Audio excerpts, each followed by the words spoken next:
Welcome to our podcast, What No Mom Told You, where the rarely spoken truths finally get loud. I'm Megan Nelson.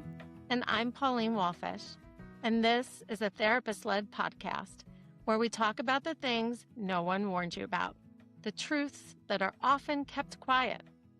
We're naming the messy parts of life: motherhood, fertility, loss, grief, and joy, and everything in between, without judgment. Because the rarely spoken truths need to be said out loud, and because no one should feel alone. Welcome to What No Mom Told You. Hello, everybody, and welcome back. My name is Pauline Walfisch. I am a clinical social worker from Helping Hands, and I am here today with two very special people. My co-host and fellow social worker, Megan Nelson, will kick us off. Hi. Nice to see everyone. I'm here. I'm introducing our guest. Our guest today is Neha Bajaj. She's a licensed master social worker in New York State. She also holds an MBA and worked in the education and not-for-profit fields. She has experience working with neurodivergent individuals and families. She's the author of a children's book, Noah's Intense Day, focused on sensory challenges of autism. She regularly visits schools to present on neurodivergence and empathy. Neha is a therapist at Helping Hand Psychotherapy and my fellow grad school classmate. Welcome, Neha. Thank you. It's so good to be here with you guys. Welcome, Neha. We have three Seawolves in the room, actually. We're all Sunnybrook alumni. That's right. Yes, representing. Great school for social workers. Woohoo. Who runs the world? Yeah, exactly. Moms and social workers. That's Moms right. and social workers, right? We should have t-shirts made. Yeah. Of moms and social workers. Yeah. Neha, welcome. And thanks for joining us today. Megan used a really big word, and it's a word I think that hasn't always been in the popular vocabulary, but has been getting some growing recognition. And she talked about your work with people with neurodivergence. So before we get started, can you just say a little bit about what exactly that is or what that means? Yeah. So, and I won't have a scientific definition here, but I would compare neurodivergence, right, to neurotypical. So neurotypical is your brain works in the typical manner, your senses are integrated, right? Your language is typical. So neurodivergent is anything really that diverges from that. And it is an umbrella term. So it can include autism, it can include just sensory challenges, anxiety falls under there, ADHD falls under neurodivergent. So it really is any time that your brain is differing from the typical. And, a lot of times we do see that manifest as sensory challenges. And your brain really taking the world in differently is what I say when I visit schools. It's our brain takes things in differently.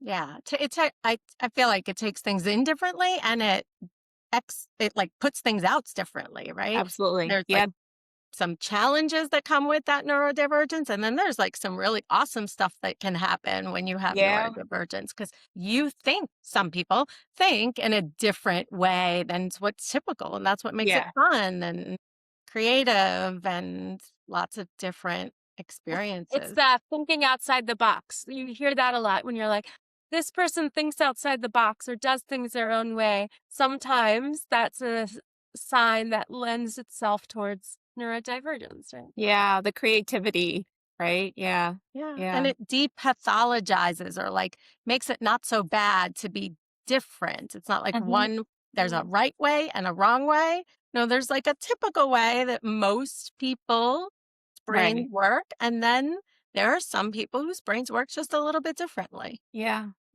And it is, I think there are so many awesome aspects of it as well. Yeah. And lots of challenging ones. Yes. Especially when you have a neurodivergence in a world that is really used to and caters to people who are neurotypical. Yeah, absolutely. Yeah, I think that is we're a lot of times we expect neurodivergent people to adapt to this world, right? And that can be a lot of masking and things like that are challenging. And yeah, I think a lot of my advocacy work is about acceptance, not just awareness, but like acceptance. Like Mhm. this is, neurodivergence is a way to be. And it's not, like you said, Pauline, like there's nothing wrong with it. It's the way they are. And that's Yeah. it. Yeah. And if Yeah. our world wasn't so structured for the neurotypical, which is one way or another, right? Then it wouldn't necessarily be as challenging, right? Yeah. It's like this functioning in a world that's just built for people whose brains work differently. Yeah. So Yeah. that brings us to why you're here today and like how your thing that no mom told you, right? Something that you had to learn on your own by experience and maybe even alone. Yeah.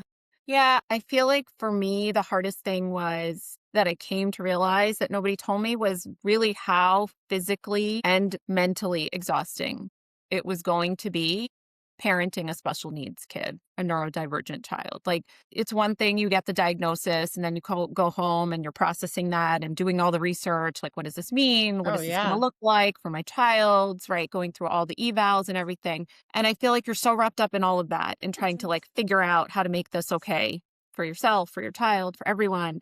And you're just doing it. And I don't feel like anyone at any point along the way was like, this is going to be a lot. This is going to be a lot for you. And I think the physical exhaustion is really, it's coming from the mental exhaustion. Like, it's Mhm. so draining. You're Mhm. constantly on. And depending on the needs of your child, like, you don't get breaks, Like, I remember we have this Super Bowl party that we go to every year at a friend's house. And we've gone there since my son was a baby. And so I've seen kind of the progression. And just recently, a couple of years ago, one of the moms pulled me aside and she said, wow, it's a lot. And I really didn't know what she was talking about. And I was like, what do you mean? And she said, with your son, like, you have to constantly be watching him. And I almost burst into tears. Like, I was like, oh my God, you're right. Like, it is a lot. Mm. Wow. So Yeah. it sounds like you felt seen in that Yes. moment. Yeah. Like, Absolutely. Yeah. Yeah. It's so valuable. We all have children. And I remember even when my kid was 2, 3 years old and needed speech therapy and was so frustrated. And the speech therapist came in and said, this is a lot for you. And again, bursting out in tears because Mhm. that powerful moment of being like, I'm not crazy. It's not that I just can't handle it. Because that's what it feels like at first before you really know. You're like, if you don't know how different your child is from the typical or not, because Right. it's you're just just your living it, normal. right? Yeah. And so Yeah. it's like when someone can say, "Oh, I see how hard you're working." Right. Yes. Neha, Yes. Neha, you even said it when you were just describing it. You were like, I got the diagnosis. I went home, I researched, I did all the things, and like, I didn't even think about it. I just did it. Yeah. Right. Like, you go into autopilot, like, Yeah. Absolutely. and not even realizing how much just doing it takes from you Mhm. emotionally and physically. Yeah, Mm. absolutely. And all the things that it brings with it, like all the feelings, the emotions, you're there, right? But you're just like not acknowledging it. Yeah. Yeah. Well, and all the fears, I think Yes. that can be the huge thing. It's like, I need to do all of these things to help my kid in this future, but you don't Yeah. know what that's gonna look like. So you're Yeah. kinda guessing, or fear is shaping that for you, or sometimes you have examples, I don't know, but Yeah. it's Yeah. So, like, what do you mean physically? Like health? Like, are you talking about health? Are you talking Yeah. about size? Are you talking about, Yeah. like what was the physical stuff for you? Mhm. I mean, for me, the biggest thing I can remember is sleep deprivation, which I Huh. think like every new mom understands that, right? And you have like both of you, I feel like had like immediate reactions to that. You understand that. But then when you have a neurodivergent child, like a lot of times they don't sleep through the night for much longer than a typical child doesn't sleep through the night. Sometimes they never do. I mean, my son still sometimes will come in and he's like 14 in the middle of the night and be like, I'm scared, I'm this, and go walk back to his room and, it's okay, you're okay. But for him, it took years to get to the point where it wasn't like 2, 3 times a night. And so I feel like that physical exhaustion and the sleep deprivation just went on for so much longer. And Mm. as you know, when you don't sleep, like it has all these other trickle down effects, right? Like you're more stressed out, you can't think as clearly and logically, Mhm. and it drains you. So I think that was a big one. And Yeah, then I I think, remind people all the time that they use sleep deprivation in war torture, yeah, right? yeah, Like, that it's is like a what. real torture. Yeah, Yeah. Sleep deprivation is the 100%. only time I remember, like, saying, "I want a knight on a white horse to come in and save me." Yeah. And as illogical as that sounded, that's, like, the one thing I felt like I needed someone to save me because it is torture. Yes. Yeah. Yeah. Yeah. I know. And I imagine when you have a special needs kid, like, even when you are sleeping, it's, like, not restful. Have one eye open or Mhm. are kind of, like, subconsciously waiting for something to wake you up or. Yeah. Yeah, I do think there was a lot of that in the first, I would say, I mean, like I said, it went on for years, like 6 or 7 years. It wasn't even just waking up at night, it was also waking up earlier than, Mhm, like, mhm. kids wake up early, right? But, like, neurodivergent kids usually wake up even early. So it was like 5 a.m. wakings for years, and I thought it was never gonna change. And yeah, so you're always kind of like, I don't know what the word is. I think it's like just at the ready, right? You're always just ready for something. And then I think also like just the stress of having a neurodivergent child, like from the day of diagnosis, like going through. And I mean, it's hard to sit in therapies with your child and really see them struggle to do things that other kids can do. You're seeing them develop. They come easily, like talking. My son talked very late, and he didn't really say his first words till he was 4. And there was a time where we didn't know if he was going to talk at all. And I remember now I look back and I'm like, wow, I had like dreams where he would be talking. And then I would wake up Mhm. and be like, oh my God, that was a dream. That wasn't real. But like that desire was so strong, but it was subconscious. Like I mean, obviously I knew I wanted him to talk, but like it was even while I was sleeping, that's where my mind Right, your was. brain is still functioning even in your Yeah. sleep, right? That's where Yeah. we're processing all of the things that have happened during the day and our hopes and dreams and Mhm. Yeah. anxieties. That, like, am I doing everything I can to support them? Yeah. Yeah. So sleep, like, really Yes. had an impact on, like, energy and concentration and, like, Yes. thinking clearly. Yes. Were I there think other physical ways that that showed up for you? I think for me, I went into like hyper functioning mode. So I was always like, I'm gonna work out and like make sure I'm in shape. And I was like at times hard on myself, although I did run a half marathon. So I guess that was a good outcome. I'm gonna say Um that that's hard on yourself too, but I'm not a runner, so I like, unless don't do somebody's that. chasing me, I'm not running. I mean, that's where I am now. I'm like, I'm done. I'm good. Saying that that was, like, a way of you coping with the stress?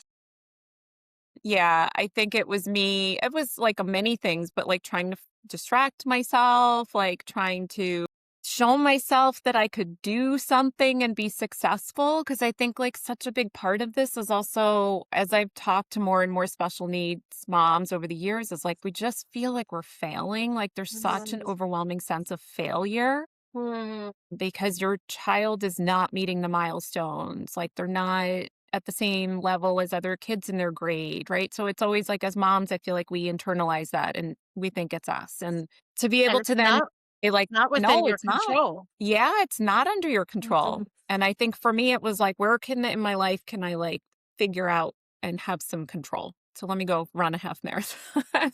How did you parent differently? Like, have you noticed that we hear a lot that you have to parent neurodivergent children differently than the neurotypical kid, and that can be really challenging in families Yeah. that, you know I mean, I do for my kid. I have a child with ADHD who we parent differently than the kid that doesn't have ADHD, and that can be really difficult. Do you find that that shows up with you? Yeah, absolutely. And I think having multiple children, like that sibling dynamic is so challenging when you have Mhm. one child that's neurodivergent because my typical child is younger. So he's always like, well, how come the rules feel different for him, my older son? Mhm. And that is difficult because yeah, sometimes they are different, and it's like, well, it's like that's what he's capable of right now, or he's having a hard time right now. And so this is what we're doing. It is challenging. And I think it's like a constant check on myself of like, am I doing the best for both my kids? Am I doing what they like? Am I giving them both what they need, meeting them where they Mm, each are? And then just like not feeling bad about that. I totally get that. Also got Yeah. little kids and one of each, and still comparing. And I think that saying, comparison is the thief of joy, mm, Hmm. right? And like just reminding your kids, like, just worry about you. These are specially developed rules to meet you where you are. mm. I love that. But Yeah. as a parent, like trying to navigate two sets of rules and two systems and be a good parent and not feel bad and feel like you're doing Yeah. everything that you can and not screw up your kids and Picking Yeah. your battles for one and then holding the other accountable, and you're like, Yes. it's really and sometimes you do feel like you're failing because not everyone's gonna understand, right? Yeah. yeah, Yeah. and that's exhausting. Adding to the list of exhausting things. Yeah. Yeah. I hear a lot of from my clients who have kids with a lot of services of just Mhm. how demanding it is to either even when the services are in the home, like people just coming and going and keeping track of schedules and getting to appointments and connecting people and making sure that you've done all of the things. It sounds Mhm. like a job in and of itself. It is, yeah. It's definitely, I mean, it is a full-time job in itself. Just organizing everything, everyone's schedule, making sure like you know what's happening when. We had home therapy for a long time, and speaking of like the sibling dynamic, my one son would be getting ABA therapy, and then the other one, who at the time was like 2 or 3 years old, is like, why is this person not playing with me? Like, why does Mm. my brother get this friend who comes every week and plays with him? Sometimes we would integrate him, but other times it was very much like that was the physical, like, okay, like picking him up and moving him somewhere and doing something with him. Like, it's not like it was free time, it was just, it was constant. And then it was like driving to here for this therapy that they don't come to the house, and coordinating with the schools, which is like a whole nother level of thing. We could Mhm. probably do another whole episode on, like, how to talk to people, 504s, I IDs, know. all of that stuff. Yeah. Yeah. Yeah. And managing that. Yeah. Yeah. That's Yeah. It reminded me too, I have a friend who has uh children with autism, and like the when you first said physical, I didn't even think about her, but like she used to have to carry, like physically Mhm. carry yeah. her 12 or 14-year-old when, he was having a meltdown or Yeah. something really set him off, and times Yeah. where she got physically injured just in trying to like care for him and keep him safe. And Yeah. how hard I know how hard it was to wrestle a 2-year-old to change a diaper, Yeah. right? But Right. Right. as kids get bigger and you have to physically be involved in their care, that gets harder and harder Yeah. on your Yeah. body. Yeah. Absolutely. Especially once the child is like taller than you and bigger than you, and not Yeah. so much Yeah, a she was child. like this little thing, and we would see Yeah. her at school affairs, and, like, he'd have his legs around her, and everybody would be like, "Look at how awesome she is," and, like, Yeah. Not special everybody parents. has that reaction, those things. So sometimes people will see parents that are, dealing with, doing their best to work with kids in the middle of a meltdown in public. And then, like, they get negative responses to that. Hmm. And I think that can just like add to that level of like, what am I doing wrong? Even though doing nothing wrong. And we definitely had those instances, especially when my son was younger. He loved bright lights. So he would get like very excited with bright lights. And he must have been like 2 or 3 years old. And we were waiting online for Italian ices. It was like a nice summer night. And he was so excited because you could see all the street lights and the cars. And there was this one woman who was just like, you need to be careful with him. Like she was kind of implying he was going to run out into the street. And, I at the time was kind of caught off guard. Like, I think I understood that like he looks different right now than a typical child. And I just didn't know how to respond. And I was just smiled and, nodded, went about our ice cream adventure. But yeah, I think that's like a whole nother aspect of it is other people's reactions and being able to navigate that and understand. I think I've come to understand like people need education, and that's where the awareness piece is so important because, they don't understand what's happening with your child.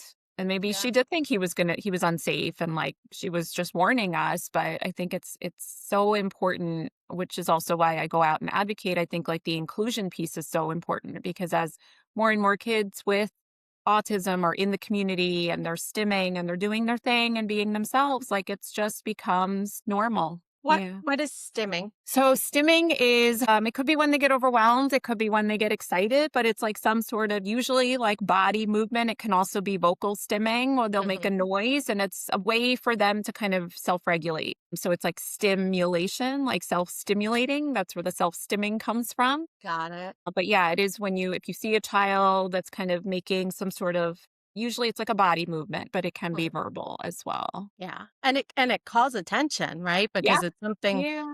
we neurotypical people can self like soothe quietly and Yes. internally. Nobody knows it's happening. Right. But stimming is a very visible or auditory thing that makes people pay attention. Yeah. Yeah. And, it can make you uncomfortable. You don't know what's happening. You think the person might need help, or maybe they're Mhm. trying to, alert you to something. And I think it is good to just know, like, no, they're good. They're just regulating themselves. Yeah. Yeah. Yeah. No, I was just gonna I heard recently somebody comparing, all of the stress and the trauma that we hold in our body and needing a way to get it out of our body. And so stimming is Mhm. is a way that, people who are nonverbal can regulate their nervous systems by doing movements. And somebody recently said like that's like the toddler experience, right? Before they have words, they just throw Yeah. themselves on the floor and they kick and scream. How they get that feeling out of their body. Regulation. Yeah. Yeah. And so Neha, you started this saying like how much the emotional toll had on my body. And you don't Mhm. have the opportunity to stim or to throw yourself on the ground and kick your feet. Although, I mean, we happily give you that opportunity, not during session, but like between sessions, feel free to lay on the floor and kick and scream. Okay. I will. How did you start to regulate yourself when you're going through all of this? What was soothing or helpful to you while you were learning to parent Yeah. all I this? think for me, the biggest thing, I mean, there were a couple of things, but the biggest thing was meeting other moms who were going through a similar experience, who had kids with autism or some sort of special needs. I am forever grateful. Our district has a great group of moms that are part of our special ed PTA. And literally, I feel like my life changed when my son turned 5 and we entered the Mm. school district and I became a part of this group. And we are on a text chat that's always going and we just laugh together, we cry together, we share the moments that other people don't understand.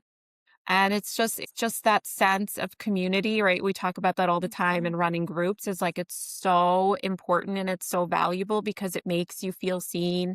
It makes you feel like you're not alone in all of the things that you're feeling, especially I think there's like there's an aspect of loss when you have a child with special needs that we don't really talk about, that's not acknowledged, because you do have this loss of like the typical child, their life, your life as their parent, like everything is different than what you Yeah. imagined, and being able to relate with other people about that is just, it's been phenomenal, and just so I'm so grateful. Yeah. And then We don't tennis. we don't give enough credit to the loss people experience when it's a loss of Mhm. an expectation, Yes, I right? What love you that. thought Yeah. parenthood was going to look like, and now Yeah. you're living a very different experience, a Yes. divergent Yes, if you experience. will. Sure. Yes, exactly. Mhm. Yeah. Did you say "and tennis"? Yes.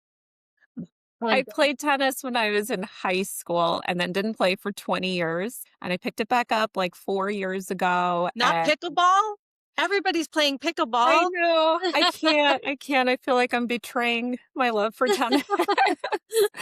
Something about the satisfaction of hitting that ball. I don't get the same satisfaction from pickleball, but yeah, it's been great. It's been a great physical outlet to get the stress Right. out and just, it's yeah, it's a way to do something for myself. I think that's so valuable way of picking an activity. Some people say like, I don't know what to do, or I don't have time, or this or that. But remembering what you loved when you were young, Yes. because you didn't have all of the responsibilities. It also comes with like all of the other sensations. Like, so playing tennis might bring back that feeling of like being in high school and getting to have Yeah. fun and hanging out with your friends. Or I remember when my kids were young, I signed up for an adult ballet class because I'm like, I used to love ballet. It makes me Yeah. feel, I'm not very good at it. I'm not like, I was like normally, so. But it felt great, to be able to be like, oh, this is what my body feels like. Mhm. I remember me a little bit. Yes. Yes. Oh, So important.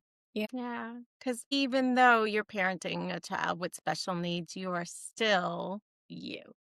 Yes. Might look a little bit different now, but remembering not to forget who you are, Mhm. mm, Yeah, what and I you feel like need. yes, exactly what your needs are, like acknowledging you are a person that is allowed to have wants and needs. Say it louder, Neha. You are a person. this Yes, is, you are. yeah, this is what you would tell someone they're going through this and they're like, I don't know what I'm doing. Yeah, I mean, I would definitely say, like, find your tribe, find your community. It's so important and helpful. And then I think, like, it's like we said, like, it's okay and it's important to acknowledge that you are a person who has wants and needs, and it's okay to take up space in your own life. Yeah. There, I said it. Yeah. Take up space. Yes. I mean, I was talking about this earlier and with someone, and being in relationship with people is going to be a little disruptive, right?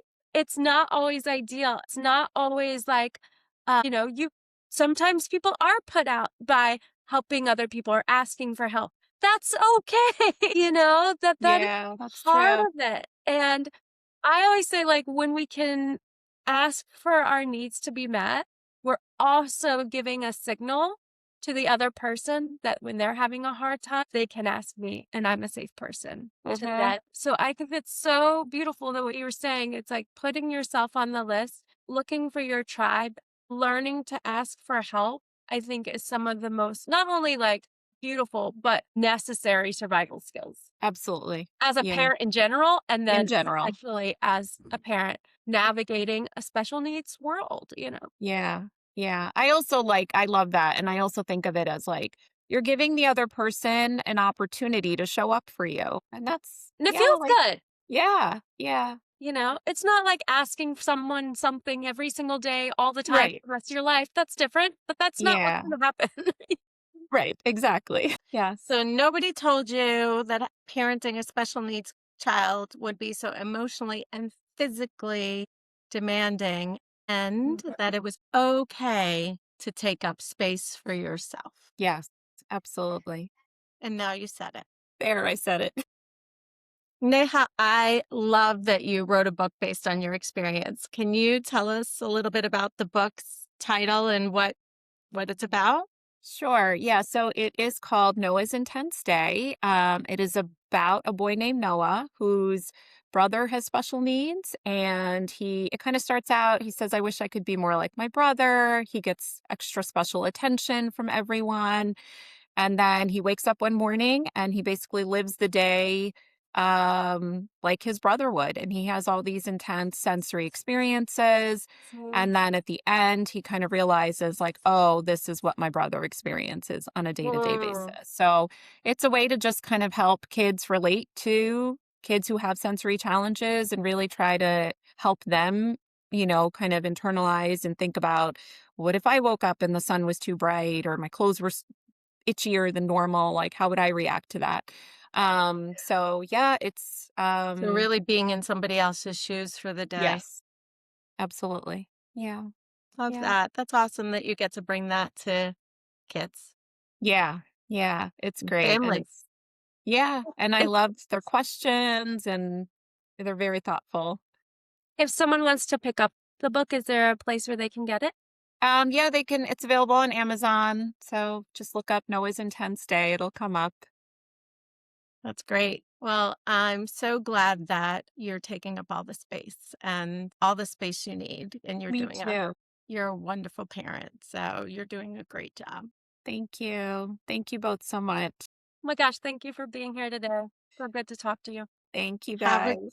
great day, Neha. We'll see you later. Bye. Thanks for spending this time with us. If you found yourself nodding along or saying, same, that's kind of the point. We hope you leave today feeling a little less alone. This is what no mom told you. And yeah, there's more where that came from.